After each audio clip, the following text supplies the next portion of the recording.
আসসালামু আলাইকুম বন্ধুরা, আশা করি ভালো আছেন। তো ইঞ্জিনটা দেখতেছেন, তো অনেকেই আবার ভাববেন যে আসলে এটা এই অবস্থা কেন এই ইঞ্জিনের। তো বিশেষ করে এই ইঞ্জিনে এটা আপনার যে ময়লা পড়ে গেছিলো সে কারণে এটা পরিত্যক্ত আছিল একটি জায়গায়। তো আজকে আমরা এই ইঞ্জিনের কি রোগ হয়েছে এটাই দেখব। তো সবাই ভিডিওটি ধৈর্য সহকারে দেখবেন। আর এই ইঞ্জিনের কিছু কাজ করে আপনাদেরকে দেখানোর চেষ্টা করব। আগে আমরা ইঞ্জিনটি এক এক করে খুলব, যে আসলে এটার কী রোগ হয়েছে ওইগুলোই আগে আমাদের বের করতে হবে। তো আপনারা সবাই ফলো করবেন, নতুন যারা কাজ শিখতেছেন এটা আপনাদের জন্য ভালোই হবে। আর যারা পারফেক্ট কাজ জানেন আপনারা তো অবশ্যই দেখেন আমার ভিডিও অনেকেই, তো আপনারাও আমাকে ভালোবাসেন, তো আমাকে লাইক কমেন্ট শেয়ার করে আমাকেও হেল্প করবেন। তো এখন আমরা এখানের যে রকার বাটি আছে ওইটা আমরা খুলে নিচ্ছি। তো রকার বাটিটি খুলে নেওয়ার পরে আমি এখানের যে আমাদের রকার সেট আছে, তো ওইটা তো এখানে যে আমাদের ইঞ্জিনের ফ্লাই হুইলে আমি যখন রানিং করলাম দেখলাম একদমই অটোমেটিক হয়ে আছে, কম্প্রেশন ফেইলর, কম্প্রেশন নেই। তো আমাদের এটার কাজ হচ্ছে হেডের মধ্যে কাজ চলে আসছে। তো আগে আমরা খুলতে হবে যে হেডে কোন জায়গা থেকে এই সমস্যাটি আসছে। তো আমরা এক এক করে বের করে নিয়েছি, আমরা ফুস রড বের করে নিয়েছি। এই যে আমরা এয়ার ক্লিনার খুলে নেব। তো বিশেষ করে এই ইঞ্জিনের কাজ করেছিলাম আজ থেকে প্রায় ২ বছর আগে। তো ওই ইঞ্জিনটি কিন্তু সার্ভিস হয় না। এটা আমার একজন মামার ইঞ্জিন এটা। তো ওটার বেশি সার্ভিস হয় না। উনি বাড়িতে ওনার গবাদি পশুর জন্য ঘাসের একটা জমি করেন, যেখানে ঘাস লাগিয়ে রাখেন। তো ওই জমিতে উনি এই ইঞ্জিন দিয়ে অল্প, অল্প পানি দিতেন। কিন্তু ইঞ্জিনটি ওনার এই যত্নের অভাবে ময়লা পড়ে গেছে। তো ওই ময়লা আমরা ধুয়ে মুছে নেব ইনশাল্লাহ। আগে আমরা খুলে নেই যে কম্প্রেশন কেন ফেইলিওর হয়ে গেছে ওইটা আমাদের দেখতে হবে।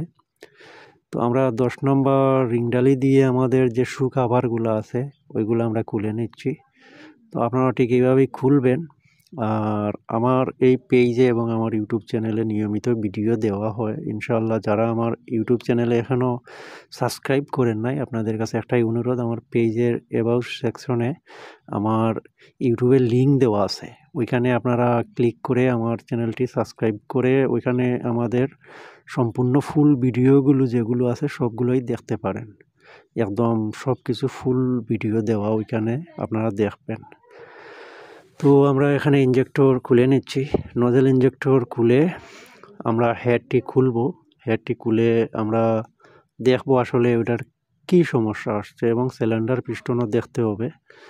তো যে কোনো ইঞ্জিন কাজ করতে গেলে আপনারা আগে এক এক করে দেখবেন যে আসলে ওই ইঞ্জিনের কী সমস্যা আসছে এবং কোন পার্টসটি নষ্ট হয়ে গেছে। তো যে জায়গায় সমস্যা আসছে আপনারা শুধু ওই জায়গাটি খুলবেন। অনেকেই আছেন আমাদের সমস্যা এক জায়গায় খুলে নেই অন্য জায়গা, ওইটা কখনোই করবেন না। তো আমাদের যেহেতু এই ইঞ্জিনের কম্প্রেশন ফেইল, তো আমাদের এটা কিন্তু হেডের সাইড দেখতে হবে, আমাদের অন্য কোনো সাইড দেখতে হবে না, কারণ আমাদের এটা মোবিল টানছে না, মোবিলও ভালোই সেভ আছে। তো আমরা শুধু হেডের সাইডটাই আমরা দেখব। তো প্রত্যেকটি কাজে লাগার আগে আপনারা আগে দেখবেন যে ইঞ্জিনের কোন রোগ আসছে। তো যে জায়গায় যে রোগ থাকে ওই জায়গাটি শুধু খুলে নেবেন। তো আমরা এখন হেডটি খুলে নিয়েছি। তো আমরা সিলিন্ডারে হাত দিলাম, দেখলাম যে সিলিন্ডার একদমই ভালো রয়ে গেছে, এখানে সিলিন্ডারে কোনো ধরনের কোনো সমস্যাই নাই। তো শুধু আমাদের জাস্ট হেডের মধ্যে কাজ। তো আমরা হেডের মধ্যে একটা জিনিস দেখতে পাচ্ছি, আমাদের যে সাইলেন্সার বাল্ব এটা কিন্তু ভালো, কিন্তু এয়ার ক্লিনার বাল্বটা ফাঁক হয়ে আছে।